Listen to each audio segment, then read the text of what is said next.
In this episode, our first Patreon special, we're shifting the focus away from the three of us and putting that choice to one of you instead. So, at the suggestion of regular listener Adam Chivers, we'll be looking at the album Black Market Music by Placebo. Released in the year 2000, Placebo entered the studio to record album 3 with a new sense of confidence and bravado. Sometimes pretty, often menacing, and fueled by a well-stocked medicine bag, Black Market Music received wildly varied reviews by the press and reached number 6 in the UK charts. Adam claims that this album can quite easily bring him to tears, so let's see how it affects us. Thanks for supporting the show. This is Black Market Music by Placebo, suggested by Adam Chivers. You're listening to Between the Tracks, a book club but for music. Join the conversation at tracks.show. We'll see you in the pubs. Bounce. Yes, we will. Keeping it current. You're going to start doing news segments? Yeah. Might do the news of the day in that little drop. Topical Charlie. Yep. All right. Hello and welcome back to Between the Tracks. This week we have the Patreon special, which is Placebo's Black Market Music. First ever one. My name is Carl Lewis. With me, as always, is Charlie Fowler. Hello, Carl. And Christopher I. Bunt. All right, Carl. Hello, mate. How the devil are you, boys? Well, we've got a pub trip for the first time in about 6 months queued up. Pubs are open. One. So we're good, I think. It's happening. It's happening. But since we started this podcast, I remember going, God, boys, think when we wrap this most normal weeks. You can call it rap. When we rap. Is that all right? Yep. Yeah, that's We can have a rap party every week at the pub. Rip party. Oh, rip. Party. And it's going to happen for the first time today. Yep, the world's changing. See you there. We're back. Pint of Guinness It's and a happening. glass. Sound the alarm. I'm back to Maggie's farm, aren't I? I'm back to... Oh, yeah. Yeah, see? Hey, topical. Like back to work for the first time also in about 6 months. So exhausted, but you know. You don't sound it. No, I do. I sound like Barry White. Give us your Morgan Freeman. Everybody likes the sound of my Andy Dufresne was a doggone drunk of water. Never be felt free. Excellent. Album chat. What do you think? You want to do first impressions or you want to? You know what? Yeah, Do you want to do last impressions? I think first impressions, because this is something that I would have absolutely loved when I was like 17, 18. And listening to it back now, I managed to tap into that place and actually really, really enjoyed it. Okay. I don't listen to that much music of this type anymore, but I can still appreciate it because I still have that in me. Tiny little Carl. This was you on the way up. Absolutely. Yeah. Fair. With this album, I was afraid that you would have had to have listened to it back when you were 17 or 18. Right. For then to reflect on it and still have that feeling. I was finding it hard to be that 17-year-old kid and enjoy it. Okay. Yeah, to tap into that. Younger self. Yeah. I was finding that difficult on this. Is that just a thing for our age, or is it because in my head the albums that came out around the year 2000, and I'm thinking of maybe like the nu metal and the rock phase that were happening there. That seems so of a time and almost doesn't translate outside of that time very well. Mm-hmm. And like you said, Charlie, you needed to try and access that person in you, which you struggled with. Is that just because that was our time, or do you reckon that's the genre? I think it's the genre. I think it's one of the least timeless genres of all time, really, the early 2000s nu metal kind of thing. I think that was not very timeless. Some bands remain timeless, but if you listen now to like something that came out then, like Korn or Limp Bizkit or Linkin Park or something like that, it is only, for me, it's very reminiscent rather than an enjoyable modern listen. Yeah. I only listen to it and remember times rather than thinking it's relevant now. Whereas some other artists, if you go further back than that and listen to like the Rolling Stones, you don't think about the time that came out. You just listen to it now as a piece of music and enjoy it. Sure. Yeah, There's that's a good point. There's definitely something nostalgic about this style of music. But I, fortunately enough, managed to tap into that younger version of myself and let him listen to it. Yeah. And through that, got a really good, enjoyable listen from it. Interesting. Nice. Good. You want to jump into it straight up? Can do, yeah. A little bit of information up top. As we mentioned in the intro, it is the third studio album from Placebo, released on the 9th of October in the year 2000 on Hut Records with a label, which was a sub-label of Warner. Reached number 6 in the UK album charts. So yeah, let's jump straight in. This is Placebo's Black Market Music, our first Patreon episode, suggested to us by Adam Chivers, and this is track 1, Taste in Men.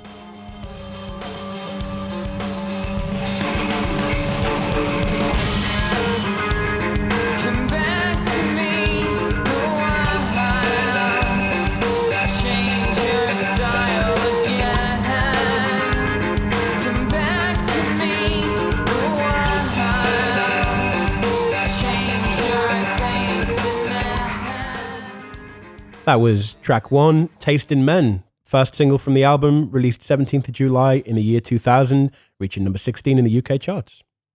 I think that's a great album opener. It is. I really do. It reminded me of when we were talking earlier on in this run, in this season.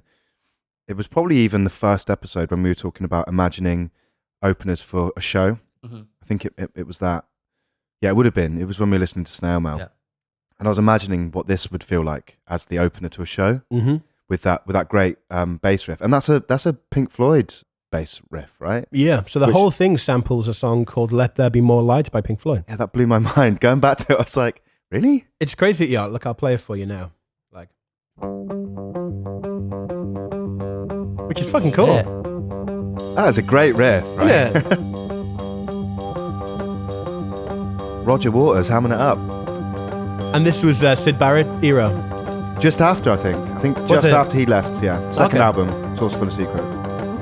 But yeah, cool, man. I love it. I'll take that bass tone over the Placebo one, actually. Oh, really? Yeah, I like that. I don't like it with the processing on it. No. This gives me an energy. It gives me an excitement. And again, it's going to be difficult to not compare these guys with Limp Bizkit and with all the stuff that was happening at the time, because they were keen to coexist, but keen to have enough separation between them because they really didn't like what Limp Bizkit were doing, which I'll definitely get to. I'm sure we'll all get to later. Yeah. This is my crisis with the album, if I'm honest with you. In what sense? I find it hard to listen to Brian talk about the fact that he does not want to be in any way related to these bands. Yeah. But in the same breath, there's so many elements that pull it that direction. Oh, it's weird. I sort of see what he's saying. Because, well, maybe it's easier if I make a point. And don't forget where you finished off there, Carl. But just this morning, just when I was on the way over, I was thinking of, the song Nookie by Limp Bizkit. I was thinking, what I actually wanted more from Taste in Men was I wanted it to really, really drop and be really, really heavy when everyone comes in. Mm-hmm. Because in Nookie, it does that. And, and this also reminds me of like Block Rockin' Beats by Chemical Brothers. It reminds me a bit of Sabotage by Beastie Boys. It's that same sort of that's thing. Good shout. It's that's sort of like energetic opener with a big drop in it. And they don't really do the big drop in this. And what I was thinking that means in the other environments, they're all sort of like a masculine, and I use the term masculine as in like heavy, muscular. Macho. And macho, yeah. Those songs do that, but this song doesn't do that. And I think that's where the antithesis to those songs is. If you listen to an EP by Nine Inch Nails called The Broken EP, there's a song on that called Wish, which Brian Molko does list as an influence to this song. He says that the nastiness of that song, the way it sounded and the fact that it was almost unlistenable, that's what he wanted to bring into this song, which it gives it attention, but with that, it breeds some excitement. Yeah. It does. It felt like a bit of an art piece, this song, to me, in a sense, because there's not an awful lot going on lyrically in terms of, there's not verse after verse. Mm-hmm. It feels like it sets the scene. I suppose coming back to that idea of it opening a live show, again, it sets a sonic, it sets a theme pretty nicely without overcrowding your mind with too much lyrical content, I think. Definitely, yeah. He acknowledges its lyrical simplicity. It certainly possesses the elements of what Placebo are still, I think. I don't think it shies away from that. But then again, Brian Molko's voice is so incredibly identifiable. Definitely. There's no mistaking who this is when you hear it. Yeah, and I wonder if a lot of people, the reason they didn't like Placebo or latch onto Placebo was because of the voice. Because, we've had multiple conversations about one of my favorite bands, the Smashing Pumpkins, and people not being able to get past Billy Corgan's voice to then enjoy the band.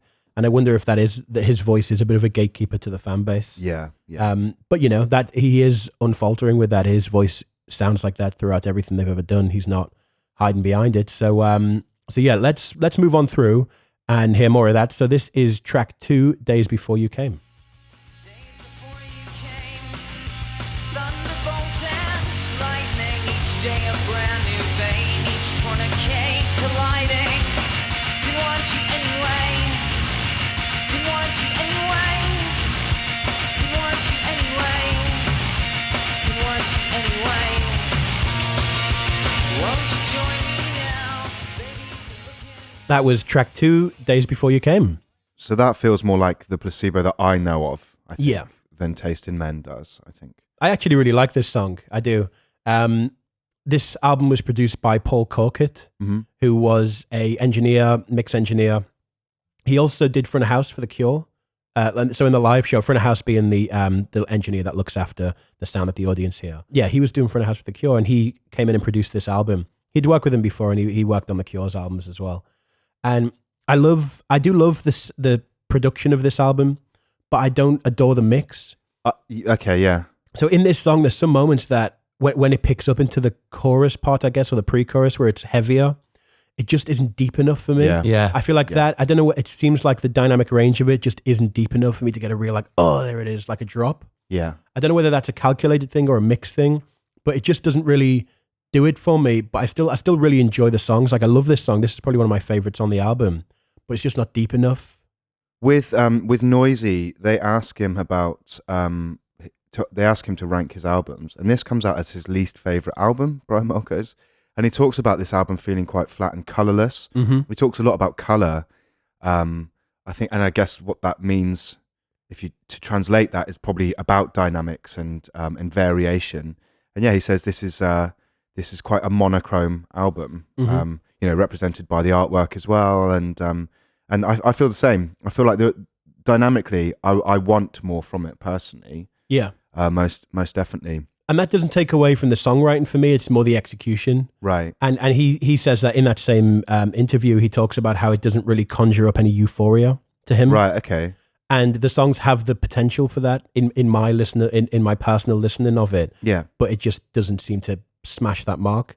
I love in this song, the "I didn't want you anyway," and then the response from the instruments. Mm-hmm. I think that's really cool. And the guitar sounds are so abrasive sometimes, and so so cold almost. And that's super Placebo. Yeah, that's really Placebo. Yeah, it's really cool. That's a great way of describing them. Cold. When you do get to the warmer parts of the album, you really go, wow, okay, I didn't realize that this was quite as aggressive or quite as. It's like aggressive in a really delicate way. It's not an easy thing to do, man. It's not because usually aggression is like chuck everything at it, make it really, really grimy and it isn't always like that on this album. I think that's really interesting. Yeah, I imagine certain bands record albums and the album is the final product to them, and some people write music and record music and the live show is the final thing. Yeah, I've seen this band before. I saw them at Sonosphere in like fucking 2008 or something.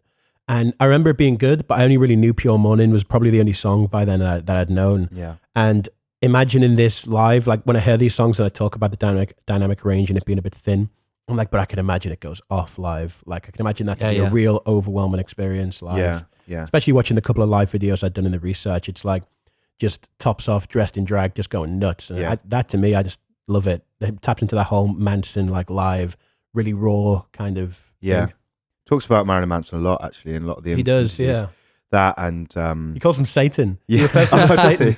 Does he? Yeah. Well, you know where we're at with Manson at the moment, so maybe he. Well, yeah, of course, yeah. We have to disavow any colourful references to Marilyn Manson. This was one of Stefan's faves to play live, which I find surprising because it's not like bass-wise, it's not the most interesting on the album by a long way. I think maybe if you get it right, though, like there's like I said, that bit that didn't want you anyway, that bit where the bass comes in and props up the guitar and stuff. Maybe it's just, and maybe it's just satisfying. Yeah, and it's just feeling, isn't it? It's like the pace is good, like it's ready to go off. Lyric wise, I found it really interesting. There's a lot about sexuality on this album. There's a lot about addiction and drugs and stuff, and there's also quite a lot about self-harm and state of mind and some religion as well. And of course, and religion. But this seems like it's mostly about addiction, and that's where I didn't want you anyway. This not being able to be in control of the things that are dragging you into a situation.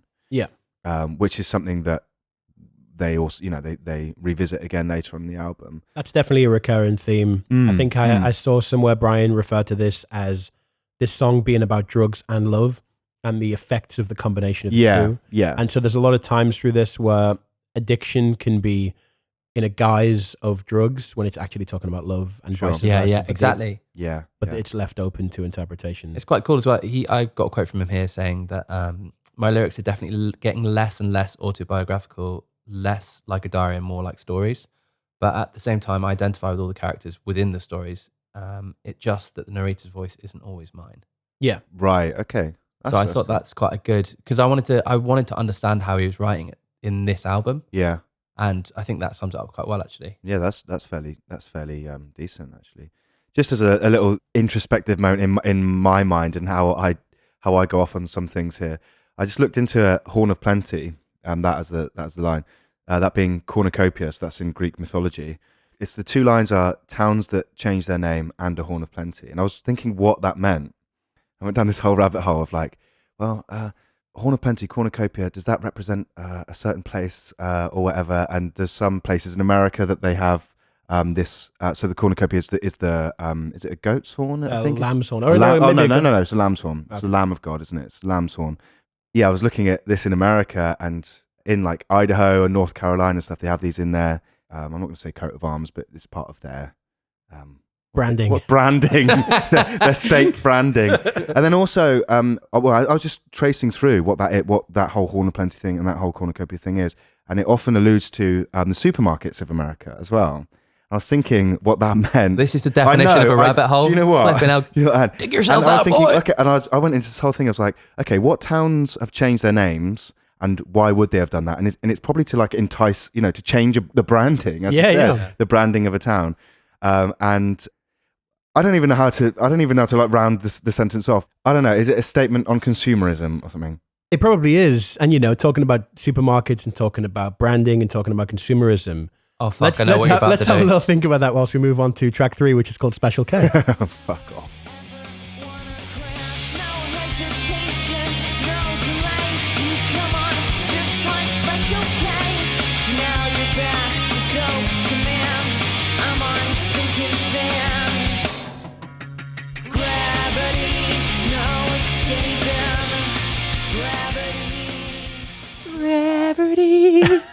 Track 3, Special K. I did BVs on this track. I noticed. I love cereal, don't you? I do love cereal. Yeah, this is all about. No, yeah. it's not. They were actually. Did you know they were actually paid $500,000 by Kellogg's to call this song Special K? No, they were not. No, they weren't. You look at your face, you liar. You bloody liar. So yeah, that was Special K. Third single from the album. Mm-hmm. Felt like a single, I think. Yeah. Actually. Yeah. This was massive for them. Mm-hmm. That bass line, man. It pleases me so much. Yeah. And it's great that it's like that's chantable. It's one of those things. If you're playing it live, you're not going to get anything but the audience singing that back, and it's backed up by Brian's vocal as well. As stuff. That's really, really smart. Yeah. What I find interesting about this is I find the placing of track 2 and track 3 really strange because they're in the same key and the chords are exactly the same. You can sing both of the. You can sing Special K and Days Before You Came together. Yeah. While I was first listening to this and writing some notes down, I was like, why isn't Days Before You Came, why wasn't that a single? But actually, I think this song is the single version of Days Before You Came. Got you, yeah. I think. Yeah, they're very similar. And that placing next to each other, thinking about things in an album format. Yeah. Probably makes sense. This was still around the time where digital versions of music were coming onto the scene properly. Mini discs.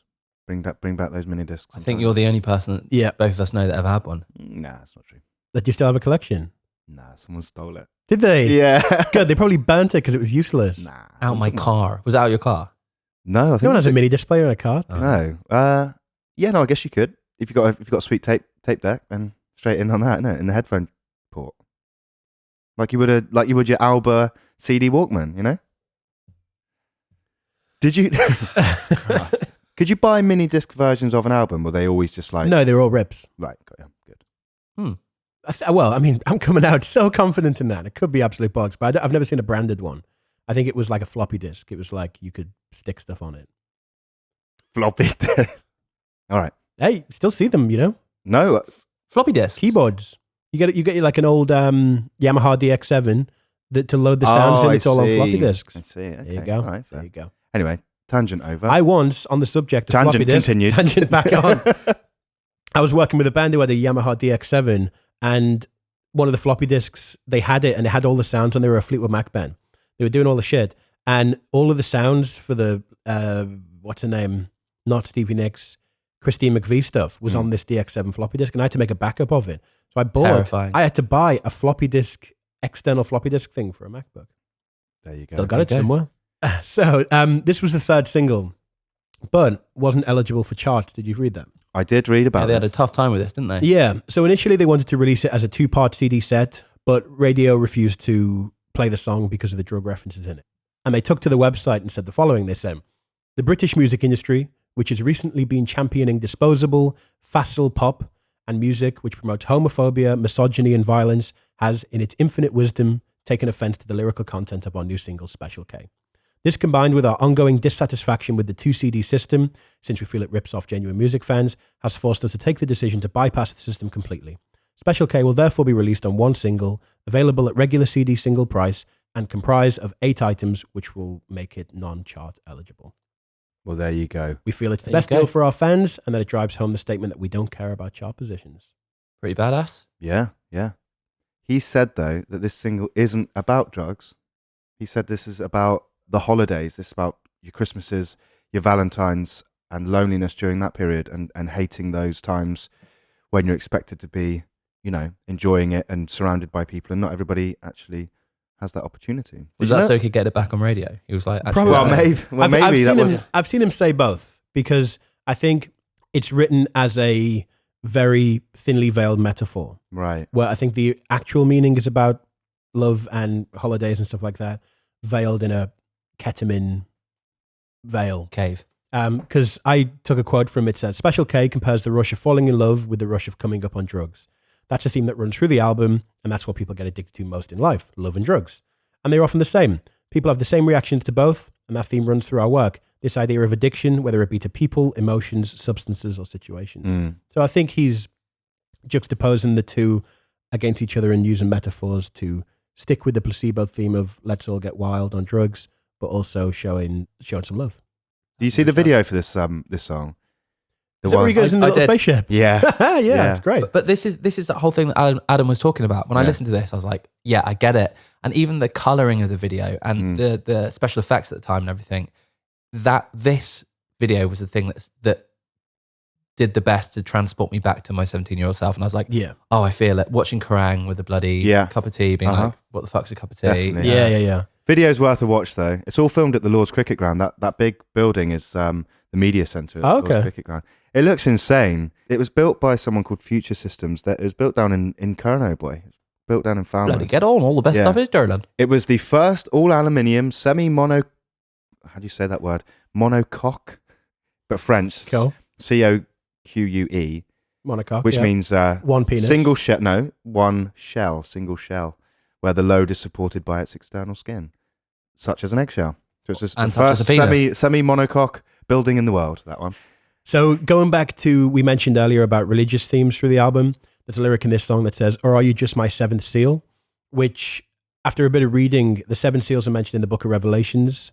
He was brought up religiously, a bit like Andy Hull from Manchester Orchestra in that respect, where he was on the path to be a minister. I think his mum wanted him to be in the ministry, and his dad wanted him to be like a banker or something. And this, I think the whole persona of Brian Molko, of which I assume it is a persona because it changes so much, and I think that's his retaliation to that upbringing and what was expected of him. Yeah. Because he's brought up in Luxembourg, right? And he went to a American international school in Luxembourg. Yeah, so he was born in Brussels to an American dad and a Scottish mother, and was raised over there and then moved to England, and just a bit all over the place. But I think a lot of his attitude and a lot of his way of being is a retaliation to what people thought he should be. Yeah, hear that. It's in Revelations, people. Which is, again, another Simpsons reference. I'll do them every week, don't you worry about it. Let's make a move on to track 4. This is called Spite and Malice. Take your time. Queens are left for dead. Jacks can stand in line. Touch themselves instead. Aces, take your pity. Keep it warm in bed. Aces, take your time.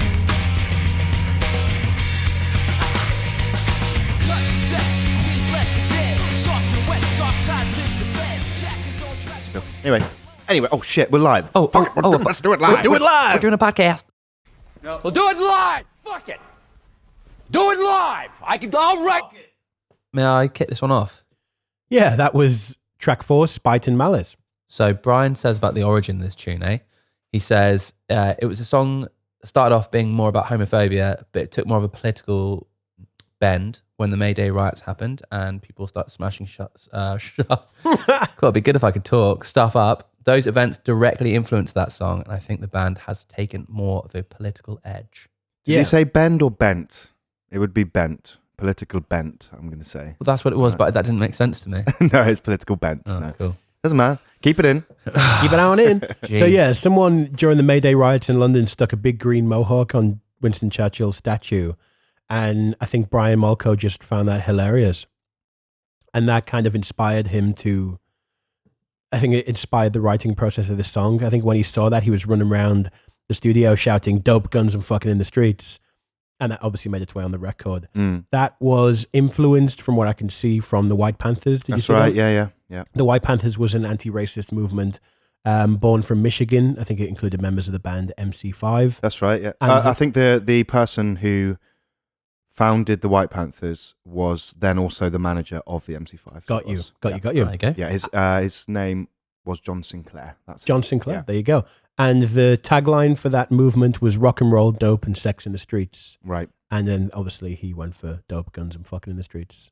Same message, different delivery. Yeah. I read about those May Day riots and, it's so frustrating and irritating going back 20 years and reading a report that sounds just like what's happening now with the protests and the right to peacefully protest and trying to reduce that. And the reaction to statues and everything we're going through now, you literally just get in a time machine, go back 20 years and nothing has changed. It's infuriating, very irritating, but we're not here to discuss that necessarily. Back to the song itself.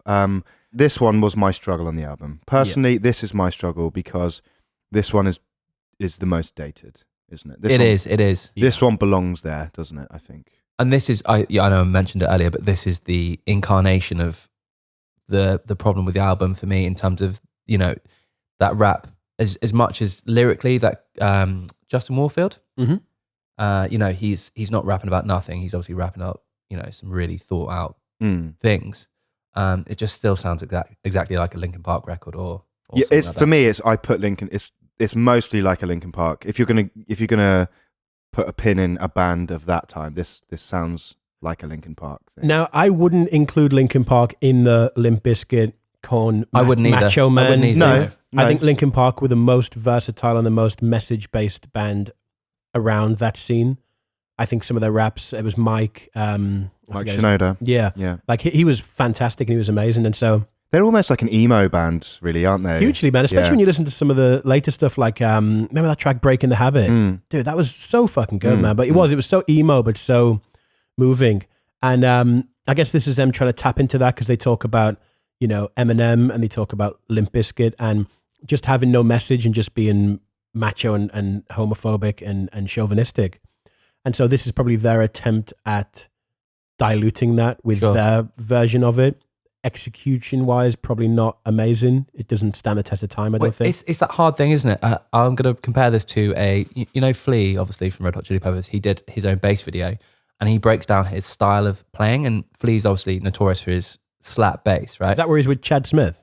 River Phoenix is doing the interview. Oh yeah. And he's like, the style I play, it's like I try and play it like I hate the guys that are doing it. It's all macho and punk and straight down the line, and I like to be more musical with it. And I'm thinking, mate, that's exactly what you're doing. Like Flea's style is pretty macho in the way that it comes across in his slap style anyway. Obviously he's not macho in his mentality, but I can't help but feel that they've tried to channel something in their own way, but it's come across exactly the way they didn't want it to come across. Oh, so you mean you don't think it's transcended the machismo and exactly? Okay. Exactly. All right. I think I do give them some praise for trying. Yeah. It's like, if someone who made if Nissan were taking the piss out of Lamborghinis, it would be like, unless Nissan are going to come out with a supercar in the next 6 months, they probably don't have a place to say that. Right. So I think this is their attempt to be like, if we're going to slam these dudes, we might as well at least give the people an alternative. That was such a wild comparison. Where did that? But I needed that, Just Carl, because thinking I was about going out bloody Flea Red Hot Chili Peppers DVDs, and you've actually given it. But yeah, it's like easy people in digestible. glass houses don't throw stones, and it's like Yeah, you know, exactly. if you need to rap, you need to have a house made of raps if you're going to throw stones at rappers. I'd like one of those. Yeah, that would be great. Keeping it under wraps. I'd love to know what this song would have been if they didn't choose to put a rapper on this, because I get the understanding that it existed and they were like, I can't find what it needs, and then this sort of appeared almost. Yeah, I think lyrically it was because Brian Molko took a picture of that Winston Churchill statue with the mohawk on with him into the room when he was writing the lyrics, and he kept using it as reference. And so maybe, you know, at the time you've got like Rage Against the Machine and those more political rappers around, and then you've got the people he thought was shit, like your Limp Bizkit and stuff. Maybe he was like, all right, this is my attempt at being the politics rap. Yeah. Maybe he was like, I can't do that, so I'm going to bring someone in. Yeah. Don't know. It's an interesting choice. Sits really weirdly on the album to struggle to place it. But like I say, admiration for trying. Yeah, there are some things I like about it. I really like the weird pan that happens at the end where with cool. the screams with I guess it's Brian Marco in the back screaming. I think that's really good. But for me, yeah, it falls down a bit. I don't really like I don't find the lyrical. I find the lyrics a little conceited with the like, because Spite and Malice is a card game, and you've got the jacks and the aces and the queens. The most interesting thing that I would like to know about that is whether these, you know, whether when he's talking about queens and aces and jokers and whatnot, whether or not he's actually assigning that to a type of person, or if it's just a random, you know, if you're just using those words quite As a rant, randomly. Yeah. But that's where the interest would be for me. But, you know, can't harm him for trying. Is that all right? And again, Carl. What was I going to say? Can't something for Harm them from trying. can't harm them from trying. Can't hurt them for trying. Can't. You What can't. the hell's that expression? You can't. What is it? You can't hurt. You can't. Knock them. Can't knock them for trying. Don't knock it till you tried it. Don't knock it till you've tried it. You can't knock them for trying. Anyway, let's move on. This is track 5, Passive Aggressive. Concentrate. If you deny this, then it's your fault. The God's in crisis. He's over her. Every time I rise, I see you falling. Can you find me space inside your bleeding heart? You know what, Well, man? what happened? Bombay mix is delicious, isn't it? Fucking brilliant. I hated it when I was younger. Oh, it's so good. What are those? Are they noodles, the little thin bits? Do you know they'll be made of? I reckon they'll be made of chickpea flour. They're like Like a gram flour or something. yeah. Get on, yeah. boy. You can get a Vindaloo Bombay mix, which is really, What are really those little spicy. peas as well in there? Like- Chickpeas. no, they're not chickpeas, are they? Little red boys. Oh, lentils. Oh, the Linnos. Are they? They don't look like lentils. Wow. They're too round. Leonard Nimoy's, I think they're called. Oh. Anyway, stop being so passive aggressive on the subject of Bombay mix. I'll have mine hot, please. That was track 5, Passive Aggressive. I get a lot of Smashing Pumpkins vibes from that one. Yeah, I could really understand that actually. take that. Some of those like little lead breaks where it's all very like, yeah, exactly. Really melodic lead breaks. And then right into quiet transitions. It's got that loud quiet thing. But then I wrote glorious fuzzy guitars. So, Well. yeah, because it all comes in. There's a lot of that actually on this entire album where it's proper wall of guitar thing. It does. That's my favorite part of this album. When we were talking about the mix and the sounds, Bombay mix. the Bombay mix, when we were talking about the mix and the sounds of the album, just off mic there, before you just mentioned the snare and stuff, don't you? I don't really like the drum sound on this album, especially the snare. The snare's too high. The snare's super high, but high in pitch or high high? in pitch. pitch, and the drums don't have enough presence for me personally. Totally. I understand that for sure. I Yeah. think that they could be, if they came further to the front, it would probably address the dynamic issues I had earlier. Yeah. I think it is in the, I think if Butch Vig mixed this album, it would be massive. Yeah, and it would sure. be amazing. But the snare I really like, but that's because I like that ringy, high-pitched snare. Yeah. It's probably a Jimmy Chamberlain fallout from the Pumpkins. for me, it's a bloody Incubus drum sound. It sounds like Incubus to me. Oh, really? Okay. Because their drums in later albums are quite distant, I guess. Or Snooper high snares though. Snooper Snice Snares. Snooper snares bounce. Supersized me snares. Yeah. It is a nice change of pace though for the album. This is where we first, have a chance to really drop down, I think, isn't it? And, Yeah, it is. And pause for thought, I guess. There's some nice sort of religious signifiers in there. When I hear that every time I rise thing, I imagine, that he has risen, old thing. Shout out Easter. That's it. Yeah. When's that? Is that coming? No, what are you on about? Is it coming? Bean Boy? So, is the next one coming? Yes or no? Oh my god. I've just had a mental thought, right? Easter, right? Eggs. That's the link to what I'm about to say. I was looking at this thing on Instagram last night, and it's a contraption that you put an egg in, right? And then you pull on two ends. It's got two handles on it, and you pull it so the egg wiggles in the middle. And then you boil the egg, and when you open it, the yolk is mixed with the white. It's scrambled. What? Yeah, inside the egg. What? So when you take it out, it's just like this green, like green. it looks green. It could be, it's like an off yellow. Like your egg's gone off, mate. So you boil the egg, skin it, and then what's in there? You absolutely cannot say you skin an egg. What you do then? De-shell it. You take the shell What are you off. talking about? You peel an egg, you fucking idiot. De-shell it works, so no? What's it in, you dumb bum? No, it's peeling. He's right. It's Oh peeling. my God, what is wrong with you fucking idiot? What? It's better than skin it, isn't it? Oh, yes, it is better than skin it. You don't hang it from the rafters and let it age and then fucking take this flay its skin. Let it skin it. With my eggs, I always take a knife down the middle and take its guts out, and then I let it hang for a few days, let it mature. Why are we talking about eggs? Easter rising. You started this. Well, I didn't. Carry on. Where were you? I was talking about the religious aspects, but we've got that every time I rise, and there's the bleeding heart thing, the visualization of the bleeding heart. Or as I looked it up, I looked it up and went into this thing, and it's the most sacred heart of Jesus. It's one of the most widely practiced and well-known Catholic devotions, wherein the heart of Jesus is viewed as a symbol of God's boundless and passionate love for mankind. So that's what the old bleeding heart signifies. Just so you know. I liked that. Like, I loved it with Andy Hull, and I love it with this, where people who have gained some distance from the religion they were brought up with still referencing it and still using those references in the music. I love that. For some reason, there's something about it. You can't argue. I mean, it's the greatest story ever told, isn't it? That's why it is that, isn't it? It's, you know what? As a fictional piece, the Bible is one of the most interesting. He said it. It is. Even if it all happened, it's still a fictional reinterpretation of the whole thing that happened. I think everyone, Christians included, can agree with that. It's right. Anyway, it's a great story, isn't it? Like, it is. It is. You watch The Passion of the Christ, and if religion didn't exist, you'd be like, you know what, man, fucking good idea that. You want to talk about Limp Bizkit? You want to mess with Limp Bizkit? No, you can't mess with Limp Bizkit. Why? Because we get it on. Why? When? Every day and every night. That's right. See this platinum thing right here? Yeah. We'll be doing it all the time. Old school soldiers, man. Looking at the hot shit, putting bounce in the mosh pit. Miles. You know that school disco where I played for the first time? Oh yeah, with the helmet on. I remember doing the roll. I remember, the rolling. Was it over your head? Mm-hmm. No, because tractor wheels aren't. I'm from the country, of aren't course, I? yeah, They're at sort of waist level. Yeah. You want to talk about Limp Bizkit or not? Yeah. Do you want to? I'll do it later. Let's move on to track 6, which is called Black Eyed. Borderline bipolar, forever fighting on your nuts.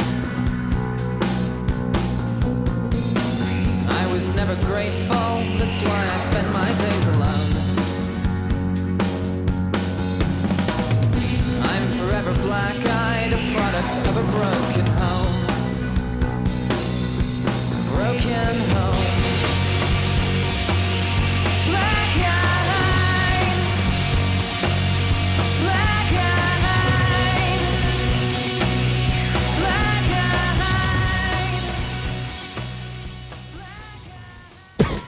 What? You were scratching your beard on the way in. Is that loud? Have another blast. Well, Awesomer. Is that how you pronounce it? Awesomer. Awesomer. That's what they say, isn't it? if you'd like to hear any more of that, I'm setting up a little side hustle. One of the side hustles that Charlie has for every episode. You're a busy man. Oh my God, I do that, don't I? You do. That's your running joke. Yeah. And you've done none of them.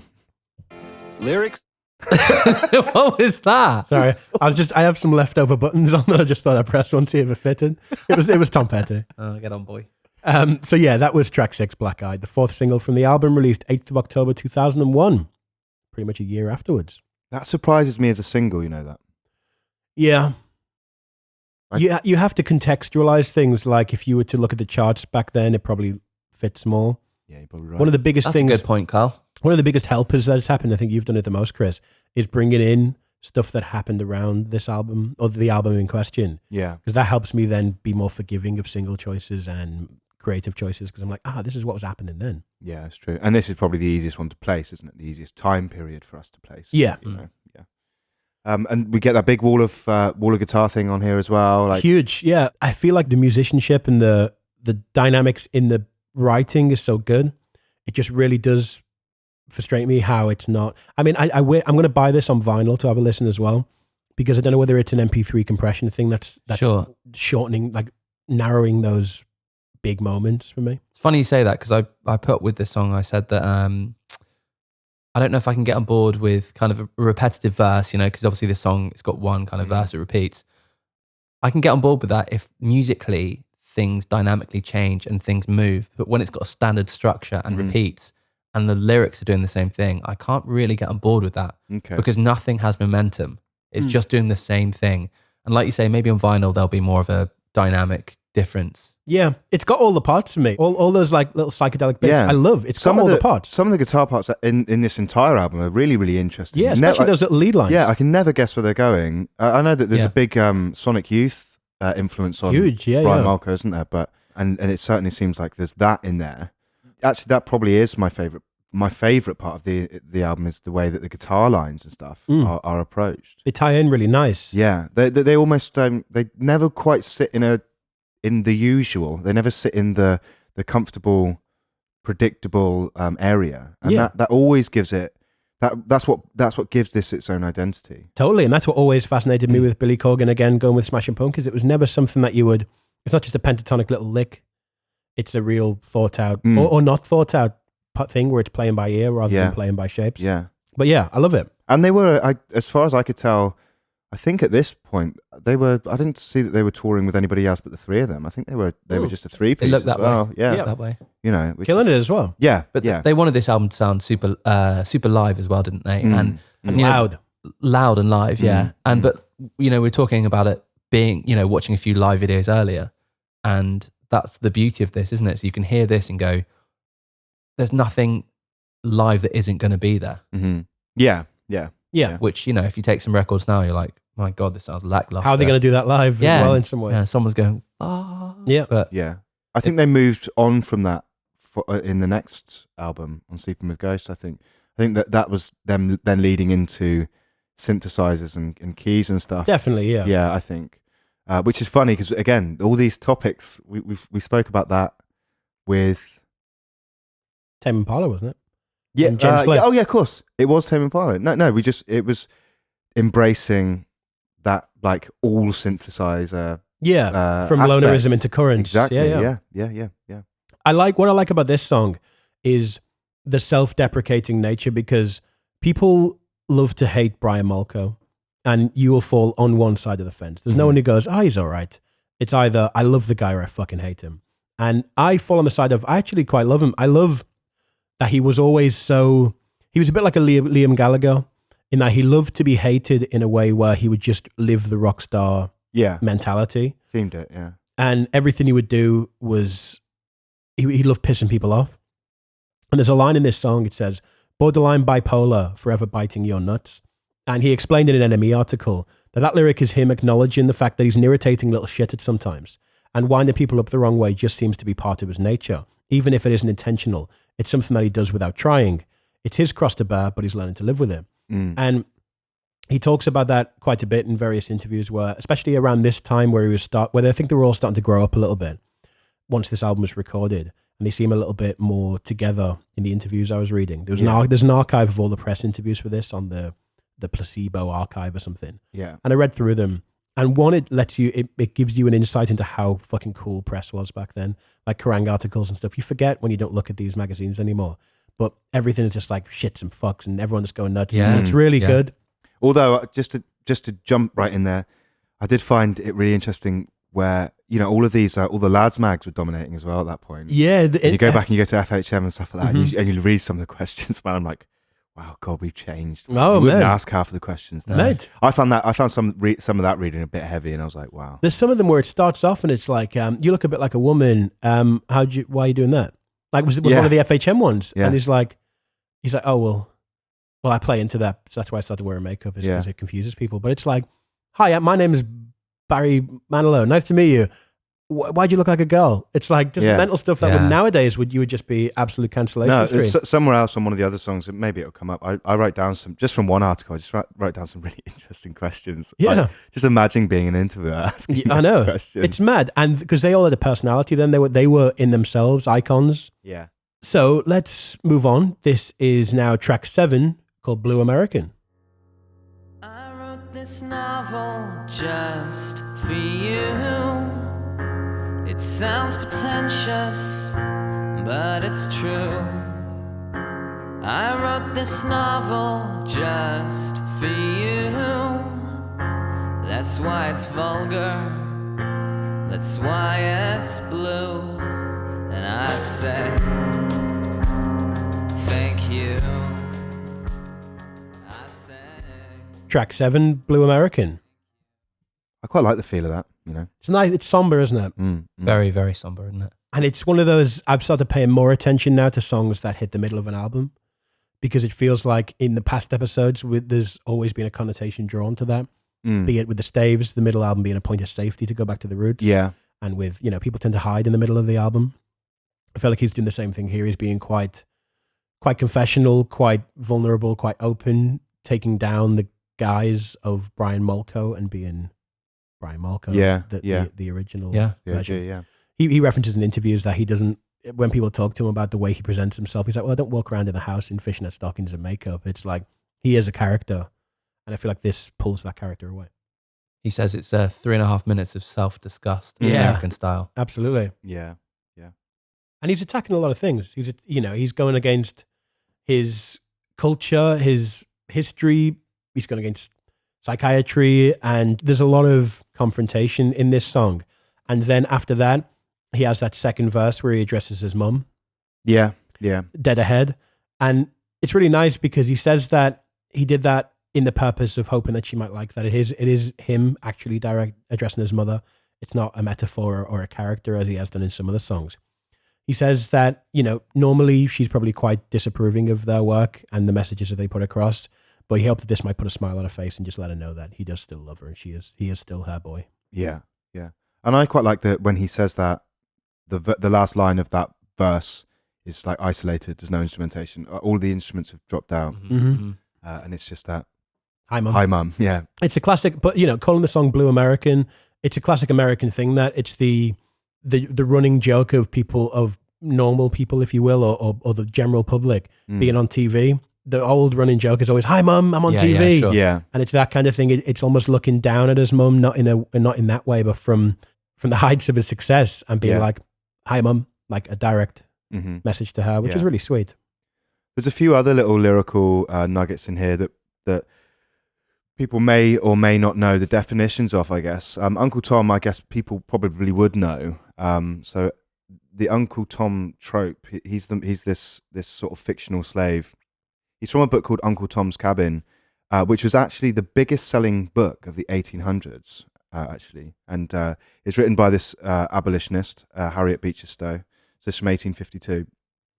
It was meant to rally the moral sentiments of whites against the horrors of slavery. And it succeeded. That book succeeded in doing so.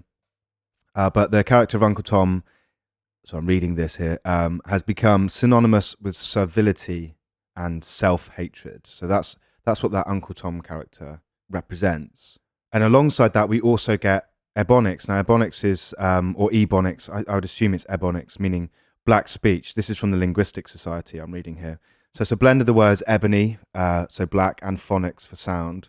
It was created in 1973 by a group of black scholars who disliked the negative connotations of terms like non-standard Negro English. So it's being acceptive of some of the slang, some of the pronunciation, that would usually be disregarded as improper English, and embracing that. And not everyone was for it. Maya Angelou actually wasn't, as you know, as a name to pin to it. But I just find it interesting that this topic comes up, this racially charged topic comes up. We get it again in Hemoglobin later on in the album, talking about race. I find that a really difficult topic for these three white guys to be talking about. I just find it an interesting and a little bit of a fraught subject. Not that no one's is exempt from talking about race relations, like obviously. I just wasn't, you know, if I hadn't delved into this, I wouldn't have really necessarily picked up on these things. Absolutely, yeah, which is what this is all about. It's education. Yeah. I mean, let's get to it at Hemoglobin when we'll pick it back up. Yeah. I had one last anecdotal little piece of information that was that Brian Molko would often watch TV whilst he would just lie around playing his acoustic guitar. And he was watching a program about novelists and writers and their search to get their book published. And that inspired the lyrics, "I wrote this novel just for you." He was lying there with his guitar, kind of playing around with chord structures, watching these people trying to get their novels out there. And "I wrote this novel just for you." That whole sentiment of the song came from him just watching a bit of TV. Oh, there you go. Which is interesting. Booty. So we should all be watching TV. Yeah, exactly. Watch more TV, I think, is the general message of this song. So let's move on. This is track 8, "Slave to the Wage." It's a maze for rats to try. It's a maze for rats to try. It's a race for rats, a race for rats to die. Track 8, "Slave to the Wage." I really like that. I do, man. I think it's great. Yeah, I think me this too. is it's different, but it's Placebo. Yeah. And it fits in the album, but it's really good. Just the top notes for that. That was the second single from the album, released 25th of September, the year 2000, reached number 90 in the UK charts. What are you saying on it, Chaz? Thanks. I really like that tune. I thought it was a really good one. And I thought it was much needed place in the album for me to re-engage because I was losing my way of touch beforehand. Okay. 'Cause we're now coming into the second half of the album. Exactly. I like where it's placed. I like the tune. The video is obviously pretty epic. It's same director, Howard Greenhalgh.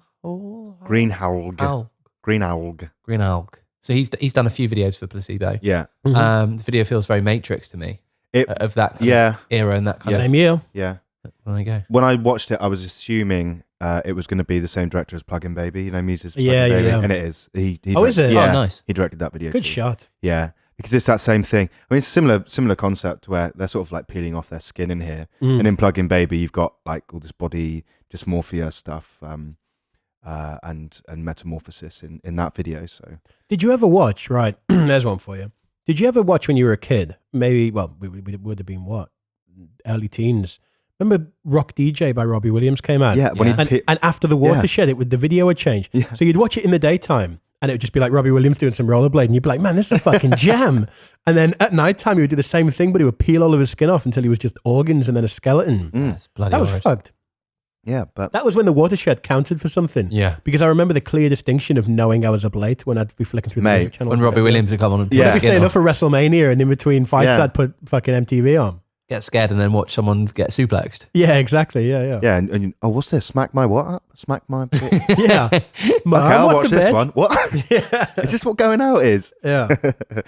No, this for me felt like a really clear movement forward. Like there's no fluff on this. It's just- Exactly. lots of this felt really, really right. Yeah.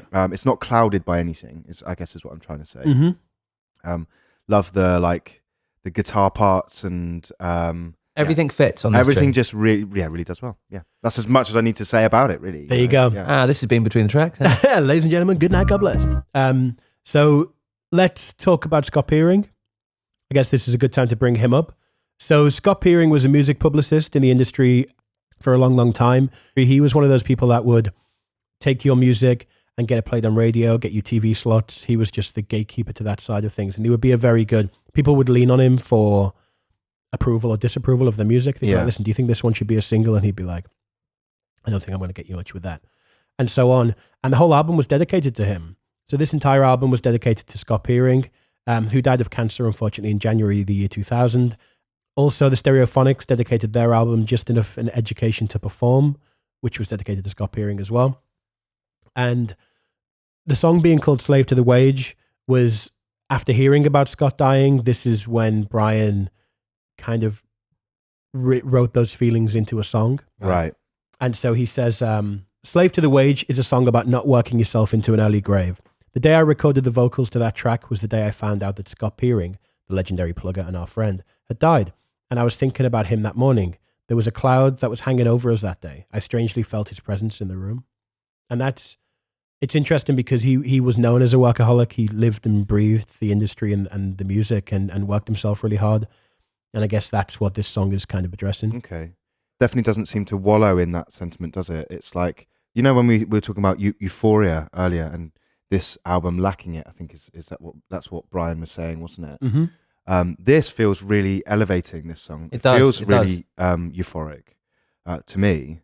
And I find knowing about that, about the way it was written, or the way the lyrics were written, I find that an interesting, it's not a contrast, but, you know, I get writing a song that has a feeling of euphoria in it for someone, but it's an interesting one, I think. I think that's one of my favorite musical vehicles, is the juxtaposition of emotion, where the lyric can have one dark connotation and the music can have a more uplifting one. And you then have to make the decision about how it affects you. Exactly. Yeah. I feel like they're the most powerful. That's a very powerful way of delivering that. Yeah, definitely, because it's like, it depends how you feel on the day.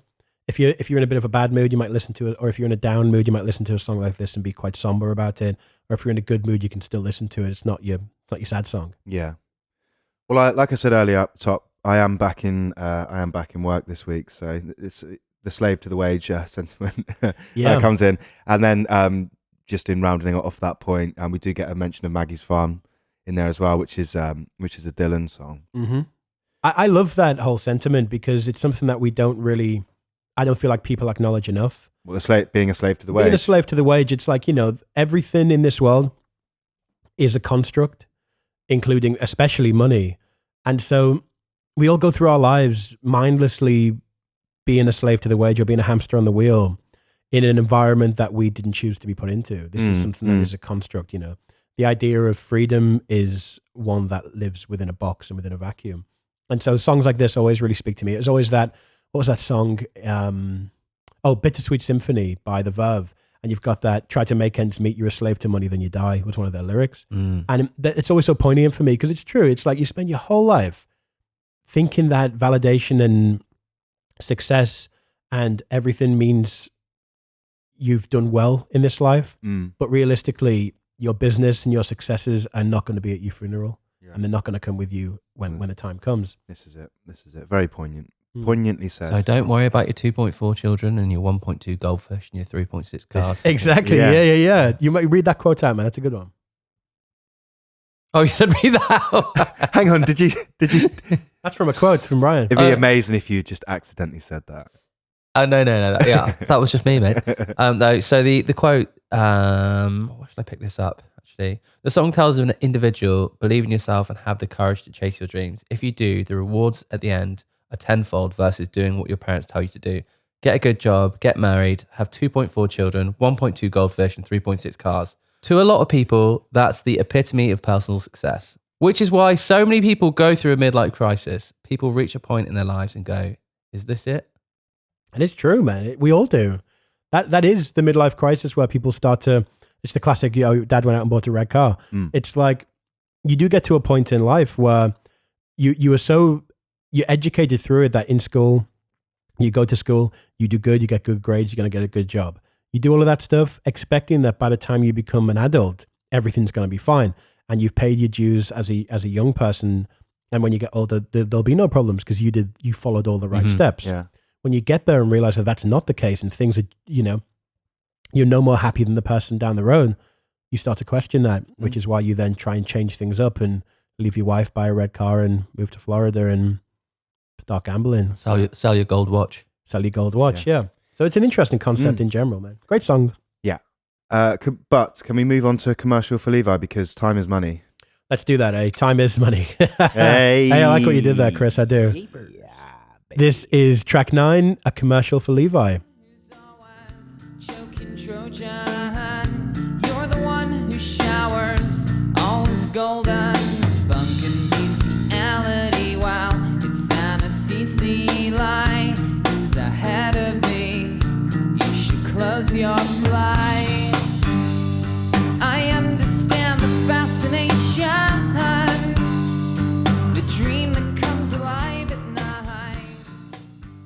Track 9, Commercial for Levi. I really like that song. It's so warm, isn't it? Warm and lovely. When you don't listen to the lyrics, it's so warm and lovely, isn't it? Yeah, but again, it's that, like we talked about in the last song, the juxtaposition of happy music and somber lyric. See that? Yeah, we were talking about it before, and I totally agree with you. But I don't think that this production and the way it sounds frames the theme very well.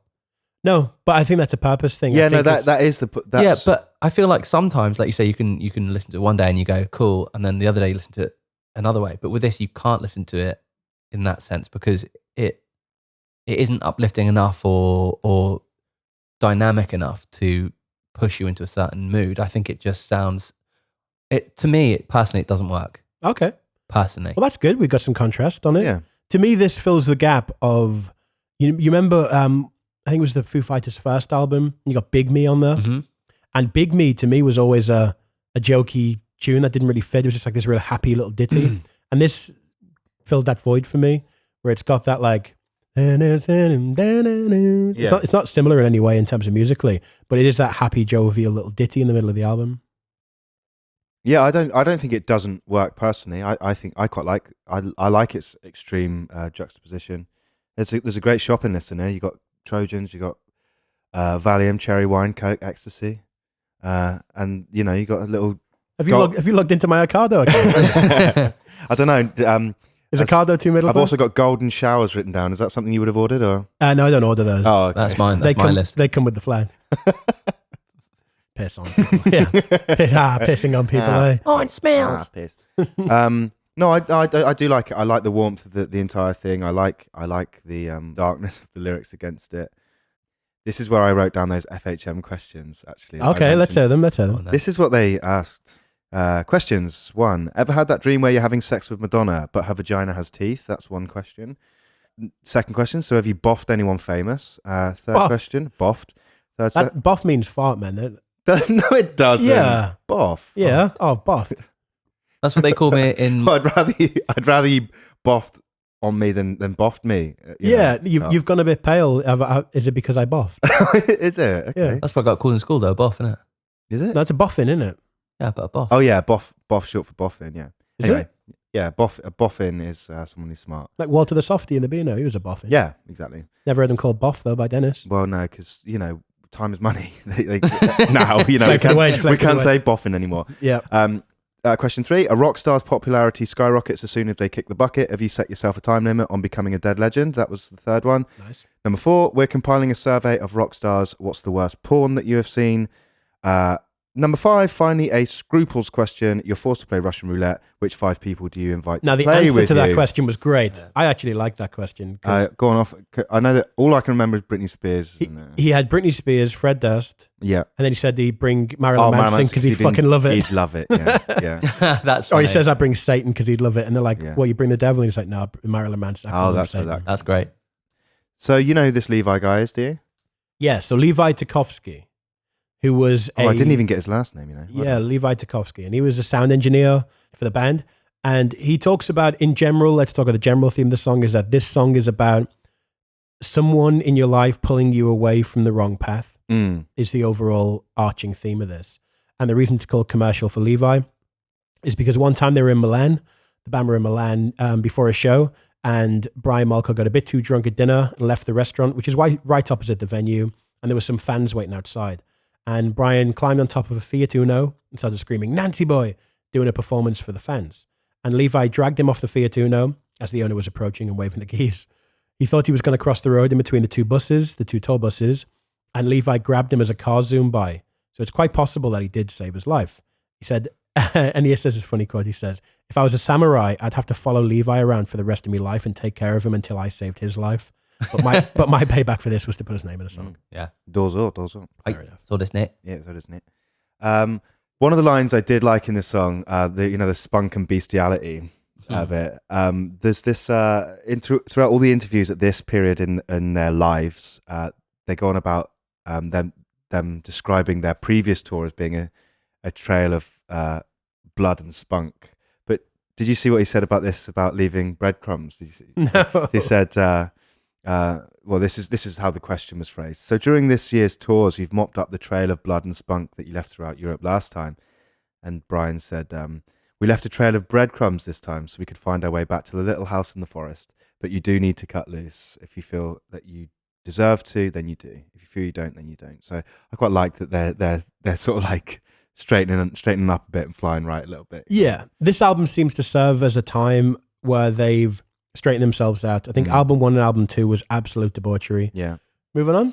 Yeah. Right, let's move on. This is track 10, Hemoglobin. That stuff that's in your blood. I was hanging from a tree, unaccustomed to such violence. Jesus looking down on me. I'm prepared for one big silence. How'd I ever end up here? Must be through some lack of kindness. Then it seemed to dawn on me. Hemoglobin is the key. Hemoglobin is the key to a healthy heartbeat. That was track 10, Hemoglobin. It's a good word, isn't it, hemoglobin? Yeah. It's quite satisfying to say. Hemoglobin. When I was growing up, my sister was taking all of her major exams to become a doctor, and she would sit me down. I was like 6, and she would give me the book of just some of her research and some of the terms that she needed to learn. And I was like 6, having to try and read some of these words out, and I'd be like, I think it's Yeah. She'd be like, oh God, this is useless. I imagine you looking exactly the same, but just tiny. Yeah, I was just a small version of me, exactly. Little pocket Charlie. Had this beard and everything. Cool. This is. I do like that move. I love this song because the intro sounds like a Skype ringtone. It does A actually. Skype calling in sound. Yeah. It does. I didn't realize that until you pointed it out, but yeah, Yeah. it does. Sorry for ruining it for you. Yeah. No, let's have a little blast of it just to give people some reference. I think it It is. is very Yeah, Skype, it's isn't it? very It is Skypey. very, very much a Skype. I'm into that. Feel That's that. pre-Zoom. That's Skype. That. Proom. Skype. The mix sounded pretty close on this track to me. I know we've referenced the mix of this before, but for me, everything felt a bit too much in the same band. Oh Everything yeah. felt very close to each other. Yeah. I think the mix of the album is something I do have a recurring problem with, but that doesn't take away too much. Yeah, but I put the sound for this song. I put the sound is thick, sludgy, industrial, and unrelenting, suitably uncomfortable. That's how I. It is phrased uncomfortable. So I like that in this territory. I like it. I did actually put as well on the back of the mixing, I said, it makes me feel uncomfortable, which is probably a very good vibe for this tune. Yeah, exactly. Yeah. That's about. At this point, I'm starting to recognize, at this point in the album, there's definitely a way that Brian Molko writes melodies, isn't there? Yes. It's like the way that he plays guitar. It's far from comfortable and it's far from conventional, but that is just there. That's a calling card. That's what makes Placebo. It often makes a band when someone's got. Definitely. Lyrically, though, this is for me, this is a bit of a dodgy territory. So the point of this song is it's their version of the Billie Holiday song "Strange Fruit," which is it's an incredible song. It's a sad song. It's a shocking song.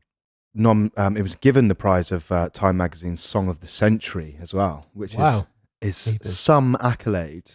But for those of you that wouldn't know anyway, the strange fruit in Billie Holiday's song is referring to the lynching in southern states.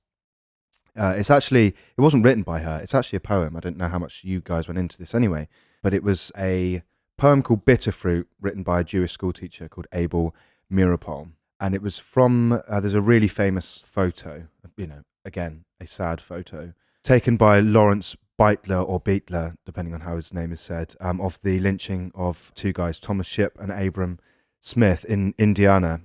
It's a very famous photograph. It's a Tragically famous. Yeah, tragically famous, harrowing photograph.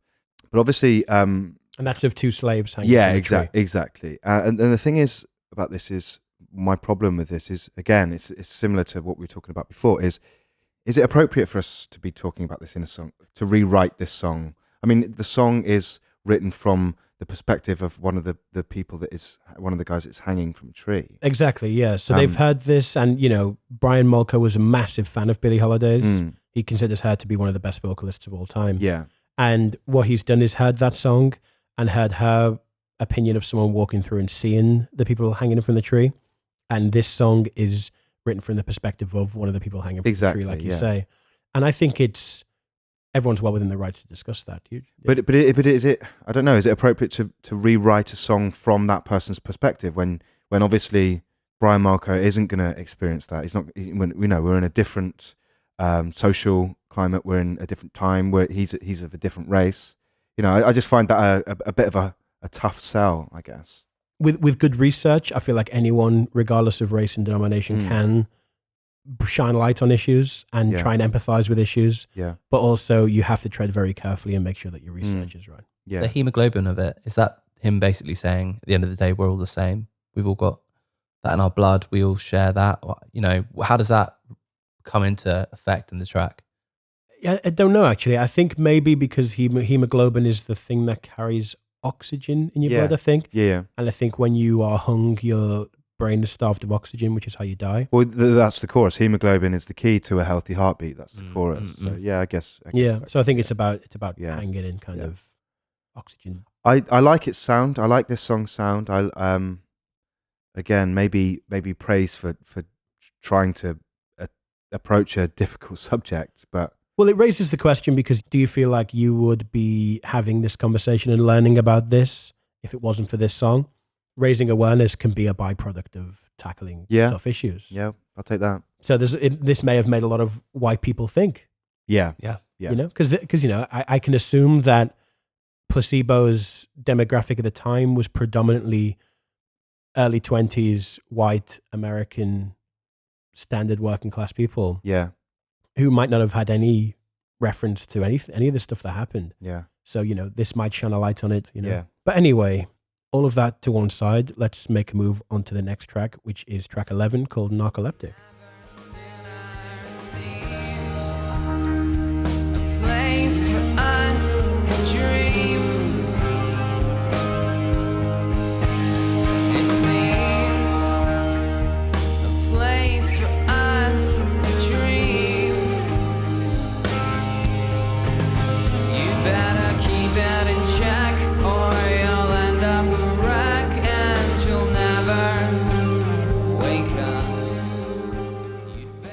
Track 11, Narcoleptic. Feels like one of those floaty, It does. sleepy. It does, tie it into the name. Narcolepsy is a neurological disorder that is caused by the brain's inability to properly regulate and maintain natural sleep patterns. In a normal sleep pattern, REM or REM sleep, which is the dream phase of your sleep, takes about 90 minutes of sleeping to begin.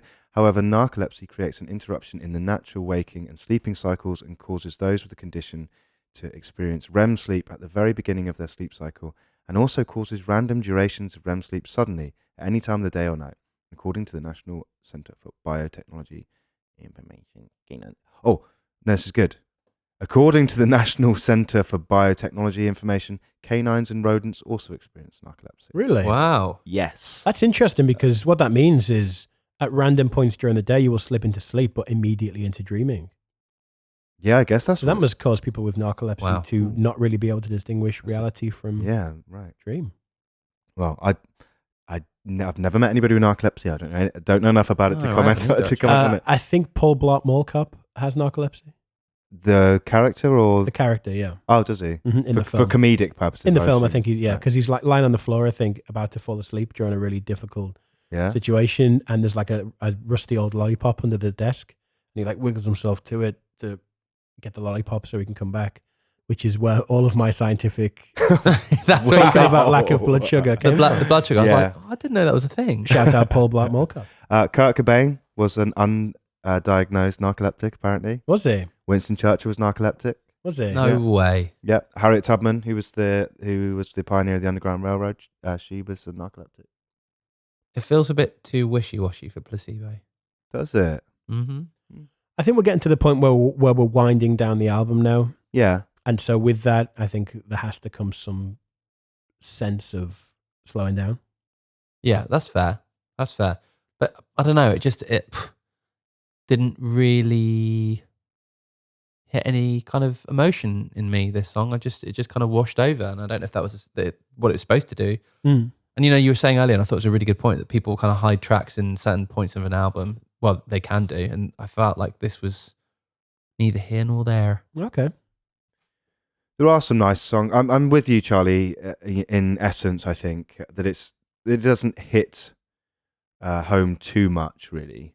But there's some nice parts to this. I really like the fluid guitar lines, and there's a few little synthesizer parts.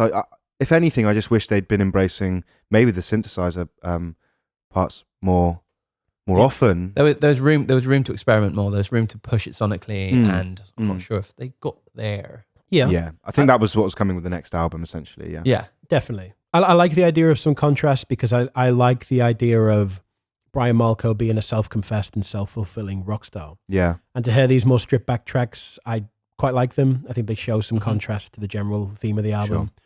Talking about Brian being a rock star, there was a good quote from him. He says, "You're supposed to look up on stage and see something fantastical, which makes you want to be a freak. Rock was never meant to be normal, but so much of what passes for rock music these days you could play to your granny." He says, "I remember David Gahan from Depeche Mode saying being a rock star is dangerous, hard work." He says, he's right. You need to take a break from time to time to sellotape your brain cells back together. For a while, we become cartoon characters, and we need to become normal people again. You need to be able to get back to normality so that when the time is right, you can be a proper rock star again. And I feel like these songs illustrate that to the best amount, where this might be him coming back together and starting to piece his brain back together before he charges himself back up and jumps back into being Brian Molko, the rock star again. Yeah, maybe. Nice, Carl. Possibly. Anyway, let's move on. This is track 12, Peeping Tom. Have to climb your wall, 'cause you're the one who makes me feel much taller than you are. I'm just a peeping Tom on my own for far too long. Track 12, Peeping Tom. Whoa. I just wanted to try. Give us a full-blown track 12. That was track 12, Peeping Tom. Hey, you know what? It's not as good Better as Carl. watch myself. Not as good though, is it? So this is the de facto end song, isn't it? This is the last listed song on the album, Peeping Tom. Yep, Before track we 13 was a bonus track, That's it. hidden That's track. it. Yeah. And this does feel like an ender, doesn't it? I think. Yeah, it does, yeah. It does. It's very, very sad and somber. Mm-hmm. And Yeah. whether that was intentional or not, like the last words of the album would technically be "I'm scared" Ooh. if the album finished at track 12. Ooh. What an interesting way to look at it. Carl Lewis. Well done. And again, this ties into the journeys of albums, which I've become more and more obsessed with through this. And this is the classic, like I explain it in every album, the putting to bed moment. It just feels very, even though the last song was called Narcoleptic, about sleeping, this definitely does wind me down and is another vulnerable moment from Molko. Yeah. I said it's this feels like it's time to recollect your thoughts and your feelings over the course of the album. And, I think musically it's very much that winding down thing, but you know, in terms of theme and lyrically, it's essentially about voyeurism, isn't it? Well, it is about voyeurism, yeah. The old Peeping Tom, that comes from the time where Lady Godiva was doing a naked ride down the streets of Coventry on her horse. And Godiva, isn't that a Simpsons thing as well? That's MacGyver. Oh, MacGyver. Well done for playing. Yeah. You get no prizes for coming second, Charlie. But no, this was who Peeping Tom was. He's some guy. I think there's a statue of him in Coventry somewhere, this leaning out of the window and spying on this naked chick riding down there. That's where that came from. That's where the Peeping Tom. Gotta love a bit of etymology. Yeah. Ever ridden a horse naked? Occasionally. You ever seen a grown man naked? You know that. You know what that is. That sounds like Tom Petty in The Simpsons. No, it's Airplane, isn't it? You ever seen a grown man naked, Jimmy? Anyway. You sound a lot like Tom Petty when you say that. You do, actually, yeah. Lyrics are the hardest part of songwriting. Lyrics are the hardest part of songwriting. Bloody hell. Fucking good. Good, isn't it? See? Jesus. I'm pretty good at this Weird stuff. that you can do like Prince and you can do Tom Petty in the same thing, eh? Wow, that was a really tiny, quiet one. It was, yeah. Oh, I do them all now. I can't do Brian Malco though. Sorry about that. I haven't had enough. I haven't had enough time yet. Yeah. I do like. I like some of the little rhyming little phrases. Your booze and your lose and your gear and your fear, and that's what you said like about the end of this album and being scared. You've both of the second parts of those, lose and fear, are based around that stuff. On a personality trip, anyway. Just because I'm looking at what Adam said about this, he did say, and we are talking about lyrics here anyway. He said, superficially, their words and rhyming can seem childish. So I guess you could look at that. you could look at booze, lose, gear, fear, very simple rhymes. Said, it seems childish, titillating, and jolly well crass. He made a point of saying jolly well crass, but I believe this serves only to represent the band's personality. Is what he said about that, and it's quite fun, and it's quite a nice wind down, a nice closer, although it's not the real closer. Yes. Exactly, the real closer is track 13, Black Market Blood. She's insane, this friend of mine, and she's always all ahead. Hear her calling, hear her calling you, hear her calling, hear her calling you. That was track 13, Black Market Blood. I love it. I think that's great. It's good, isn't it? Yeah. I've said it's one of my faves on the album. It might be my favorite, Wow. but it's because it's the other instrumentation so welcome to me to hear.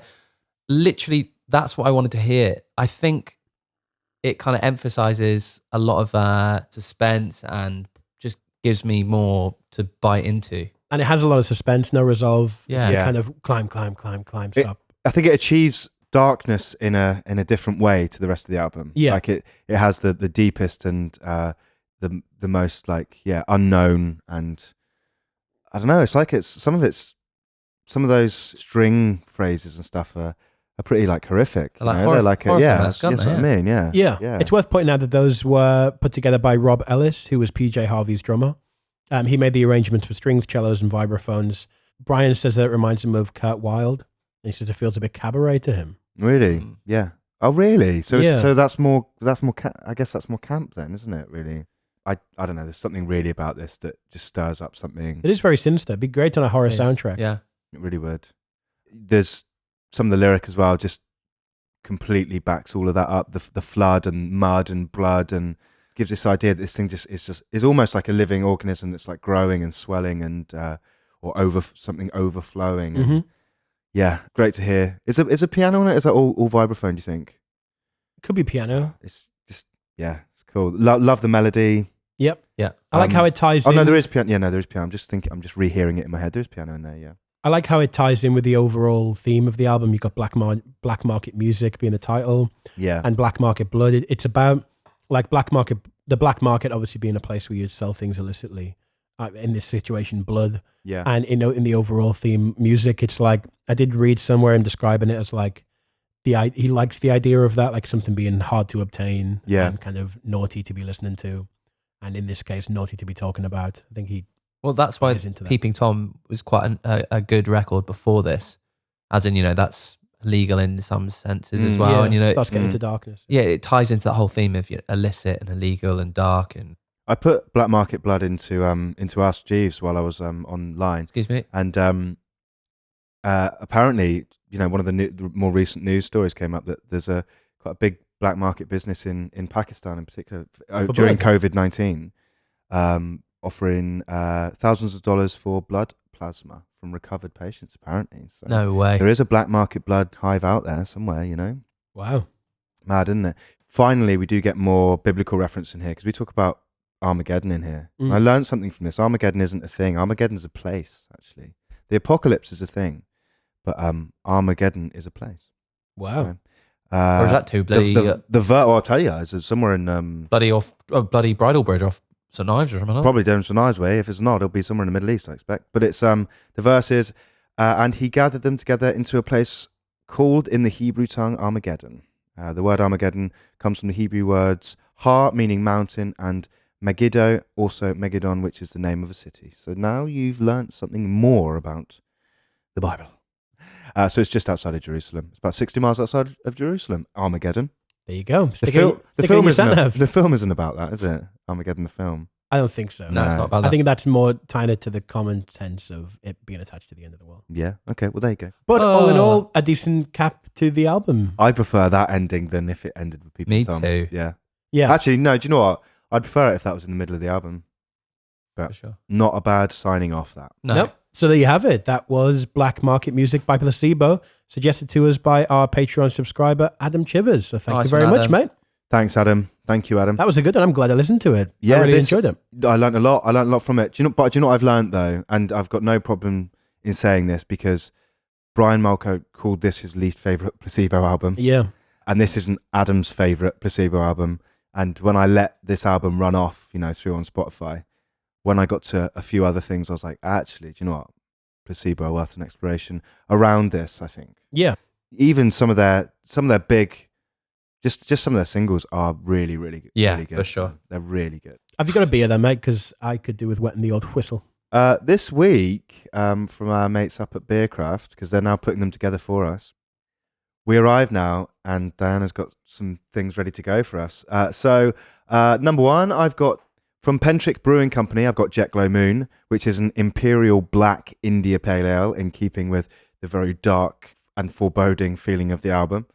I've got Das ist Techno Sex from Upfront Brewing, because, it's linked to the industrialness of this album, I guess, Absolutely. I bet you Brian Malco would love it in the bag, Hein? Oh, yeah, yeah. The Burgoyne is... The Burgain. Oh, the Burgoyne. Oh, the bag. Get the pronunciation sorry, mate. correct.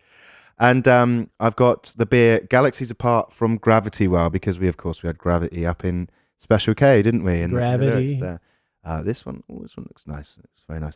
And just as a little token treat, I've got something from Melbourne, actually. This is from Australia. Foosters. We'll have a Foosters later. Yeah, Foosters, nice. One of those. So, do you mind if I pour up that while you do some signing out? Please do, mate. So again, Adam, thank you very much, mate. We appreciate you. Chris was gesturing to me then to shut up while he cracks the beer. Appreciate you supporting the show, mate, and sending us your album in and filling that form in. This was what it was about, wasn't it? That's what it's all about. And we'll be, as far as I'm concerned, we'll be doing this towards the end of every season anyway, won't we? This is going to be something that we strive to do more and more, because the idea from the offset was for this to be a community-based, everyone involved kind of thing. And like I say at the end of most episodes, we really do appreciate everyone's support through this, because we've had more than we could have hoped for. So yeah. Now next week, we have another Patreon special, because we couldn't decide between the two albums. So we don't live by our own rules. We just break rules here and there. Rage against the system. And so we decided to bring both in. So next week's album is going to be by another one of our supporters called Cody Gober. And he has been a listener and a supporter from episode 1.